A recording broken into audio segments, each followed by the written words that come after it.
नमस्कार, नवभारत टाइम्स में आपका स्वागत है। आपके साथ मैं हूं विनीत त्रिपाठी और मेरे साथ x raw agent lucky beast यहां पर मौजूद हैं। और आज हम नेपाल की जो तस्वीरें पूरे देश और दुनिया भर में देखी जा रही हैं, भयानक तस्वीरें आ रही हैं, किस तरह से लाखों प्रदर्शनकारी छात्र जो है वो संसद भवन में घुस रहे हैं। पुलिस और सेना को उतार दिया गया है। अब तक पुलिस की कार्रवाई में 16 प्रदर्शनकारी छात्रों की मौत हो चुकी है। शूट एंड साइड के ऑर्डर दिए जा चुके हैं और ये सब जो है 12 घंटे के अंतराल में इतना बड़ा पूरे नेपाल में प्रदर्शन जो है शुरू हो गया। और इसके बाद में चर्चा यहां तक हो रही कि भारत चूंकि उसका पड़ोसी देश है, उसके इम्पैक्ट यहां पर क्या हो सकते हैं। हालांकि जो ये प्रदर्शन हो रहा है इसको आप जो केपी शर्मा ओली है उसकी सरकार के खिलाफ ये प्रदर्शन हो रहा है। पिछले दिनों, पिछले हफ्ते एक सरकार ने एक बिल पास किया जिसमें बिल तीनों सभी सोशल मीडिया में बैन लगाने की बात कही गई और उसके बाद ये विरोध जो है वहां पर उमड़ा है। और अब तक बता रहे हैं कि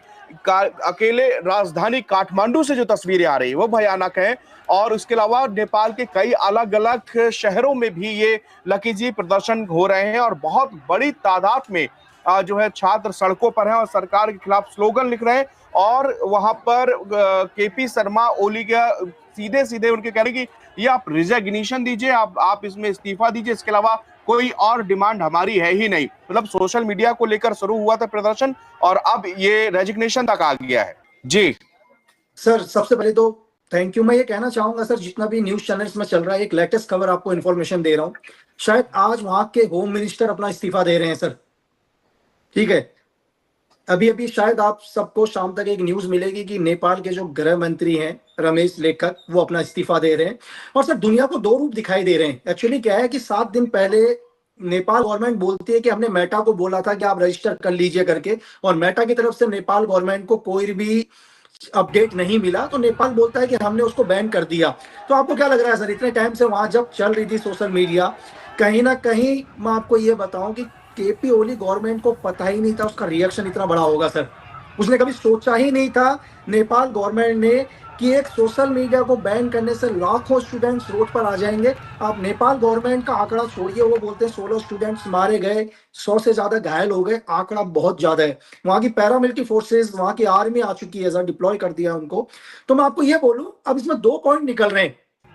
नेपाल गवर्नमेंट अपनी 2 चीजें बोल रही है इस टाइम, प्रेजेंट गवर्नमेंट है, वो बोलती है कि कुछ देशों की साजिश है ये, कि नेपाल में सरकार गिराने की साजिश है। तो मैं ये पूछना चाह रहा हूं सर, वो बोलते हैं क्या नेपाल गवर्नमेंट ने, जहां भी नेपाल का झुकाव ज्यादा हो, चाहे चाइना की तरफ हो, कहीं हो, इतना बड़ा स्टेप अगर नेपाल ने लिया, क्या बिना चाइना से पूछे हुए लिया होगा सर?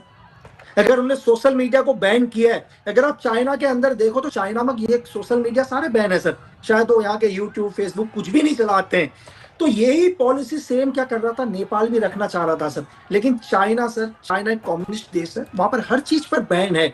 अगर चाइना ने यह सोचा नेपाल के माध्यम से कि अगर नेपाल को भी पूरा बैन कर दिया जाता है सोशल मीडिया के हिसाब से, तो इजिली तरीके से क्या होगा, यूएस वगैरह का कंट्रोल नहीं हो पाएगा नेपाल के अंदर। उन्हें लगता है ऐसा, लेकिन उन्होंने सोचा नहीं था कि लाखों स्टूडेंट्स रोड की ओर आ जाएंगे सर। और आप देखिए, ब्लेम लगा रहे हो दूसरे देश के ऊपर। मतलब नेपाल गवर्नमेंट ब्लेम कर रही है कि हमारी सरकार को गिराने की साजिश है। क्या किसी देश ने आपको कहा था कि सर आप सोशल मीडिया बैन कर दो? किस देश ने आपको कहा था? ये स्टेप आपने खुद उठाया था, ऐसा नहीं कि स्टेप आपने आज उठाया था। इस स्टेप पर आपकी पूरी कैबिनेट बैठी थी सर।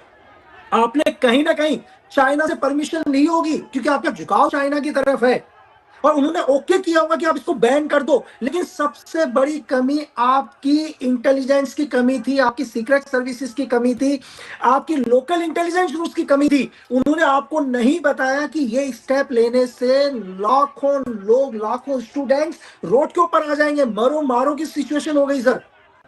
बहुत बहुत गंभीर जो तस्वीरें लकी जी आ रही, बहुत छात्र घायल है जिनको लोग कंधे पे लाद लाद के स्ट्रेचर एम्बुलेंस में लिए जा रहे हैं। 16 छात्रों की, और ये सब जितने भी छात्र हैं सब 30 साल से कम, जेंजी जिनको कहा जाता है, वो 30 साल से कम उम्र के लोग हैं। अच्छा, ये लकी जी प्रोटेस्ट को कौन होल्ड कर रहा था, किसके कहने से ये लाखों लोग, लाखों मतलब ये ऐसा तो नहीं हुआ कि मतलब एक बार में लाखों लोग इकट्ठा हो जाएं, इसके लिए प्लानिंग हुई ना? ऐसी कोई खबर पहले इनपुट नहीं मिला कि भाई हाँ, ये जरूर कहा गया था कि प्रदर्शन होना है और एक स्पॉट बताया गया कि इस जगह पर आपको इकट्ठा होना है, लेकिन ये नहीं पता चला कि इतना बड़ा ये प्रदर्शन हो जाएगा।